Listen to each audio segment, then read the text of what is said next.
Hallo en welkom bij de speluitleg van All Stars Playlist. Bij All Stars Playlist is het de bedoeling om een zo leuk mogelijke playlist te maken van liedjes die we uiteraard kunnen downloaden. De eerste stap is het splitsen van de verschillende soorten kaarten. Zo hebben we de rode opdrachtkaarten, de blauwe actiekaarten en de 80 groene muziekkaarten. Elke speler die ontvangt 2 kaarten van elke stapel. Ziezo. En dan worden er 5 muziekkaarten opengelegd.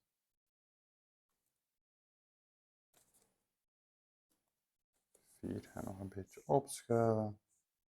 Ziezo. Dit zijn onze 5 muziekkaarten. Ziezo, dit zijn nog altijd onze downloadnummers, de nummers die we straks kunnen op ons mobiel apparaat downloaden.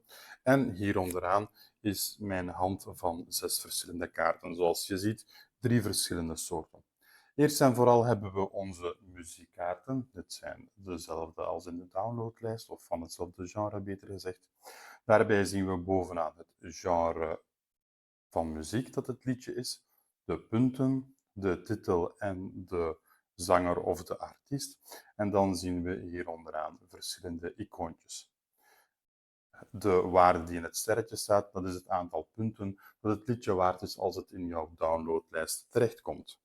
Dan hebben we ook de actiekaarten, eens in het Engels en eens in het Nederlands. Dus de actiekaarten die geven gewoon weer wat er zal gebeuren.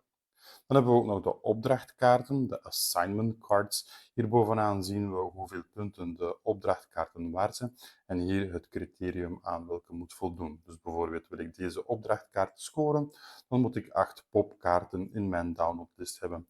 Wil ik deze opdrachtkaart scoren, dan moet ik 3 keer pop en 3 keer rock in mijn downloadlijst hebben. Of beter gezegd, in mijn playlist. Hoe verloopt nu een beurt? Wel, de startspeler die neemt één van deze liedjes uit de lijst op zijn hand. Ziezo. Deze lijst wordt onmiddellijk aangevuld. De speler kiest opnieuw een liedje en de lijst wordt weer opnieuw aangevuld. En dan gaan we liedjes toevoegen aan onze playlist. Als het de eerste keer is, dan kiezen we gewoonweg 2 kaarten. Bijvoorbeeld mijn 2 kaarten die ik al in het begin had. Wat is de voorwaarde aan wat moet voldaan zijn? Wel, er moeten minstens 2 overeenkomstige icoontjes zijn. Hier heb ik het getalletje 20 en hier ook. Ik zal het misschien even dichter nemen, zodat dat duidelijk is. Hier onderaan 2 keer 20, dus deze passen mooi op elkaar. We mogen dan onze playlist aanvullen tot wanneer we eigenlijk niet meer kunnen. En dan kijken we eens naar de kaarten die ik daarnet heb getrokken. Wel, hier kan ik de 15 aankoppelen en hier de 10, het verhalende element. Op dit ogenblik heb ik dan geen enkele muziekkaart meer in mijn hand. Op het einde van mijn beurt mag ik tot 2 muziekkaarten aanvullen in mijn hand. Ziezo. Wanneer een opdrachtkaart zou vervuld zijn, dan leggen we deze af en leggen we deze in ons gebied. En dan trekken we gewoonweg een andere. En een actiekaart die mag je ten alle tijde tijdens je beurt spelen. En in het geval van deze kaart zelfs in iemand anders zijn beurt. Blokkeer iemand anders zijn actiekaart. Op zich hebben wij het spelletje op die manier gespeeld, maar in de regels van het boekje wordt gezegd, van het spelletje beter gezegd, wordt gezegd dat we enkele regels, 2 regels moeten zingen van het laatste liedje dat we gelegd hebben. Natuurlijk zijn er 2 opties, ofwel kan je het zingen ofwel niet. Als je het niet kan zingen, dan kan je daar gewoonweg eerlijk over zijn. En als er iemand anders aan de tafel dat kan zingen, dan mag die deze laatste kaart nemen en in zijn playlist plaatsen, als die past met zijn voorgaande nummers. Je kan ook gewoonweg bluffen en je kan een willekeurig ander liedje zingen en hopen dat het erop lijkt. En dan zijn er natuurlijk ook opnieuw 2 opties, ofwel word je gesnapt, ofwel niet.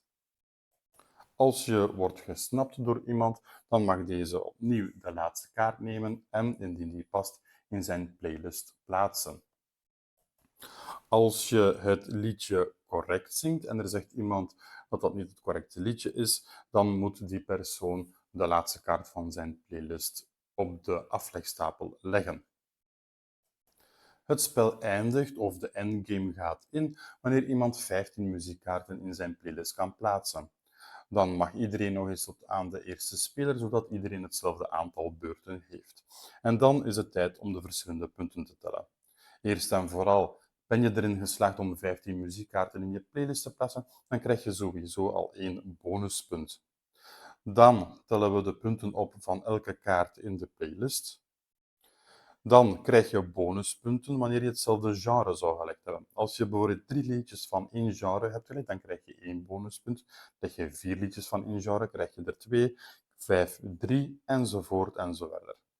Daarna worden nog alle punten van de opdrachtkaarten erbij opgeteld. En degene die de meeste punten heeft, die heeft de betere playlist gemaakt en die is dan ook de winnaar van het spel. Daarnaast is er ook nog een solo-modus beschikbaar en in de solo-modus neem je een aantal kaarten en dan moet je ook een playlist maken met dat aantal. Dat begint met 20, maar als het je dan lukt om de lijst te maken, dan trek je er maar 19, 18, 17 enzovoort.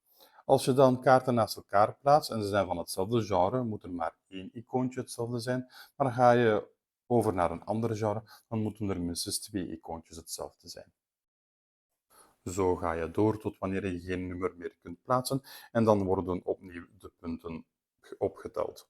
Als je meer dan 10 punten hebt, dan heb je die ronde gewonnen en dan trek je opnieuw een kaart minder tot wanneer je uiteindelijk verliest.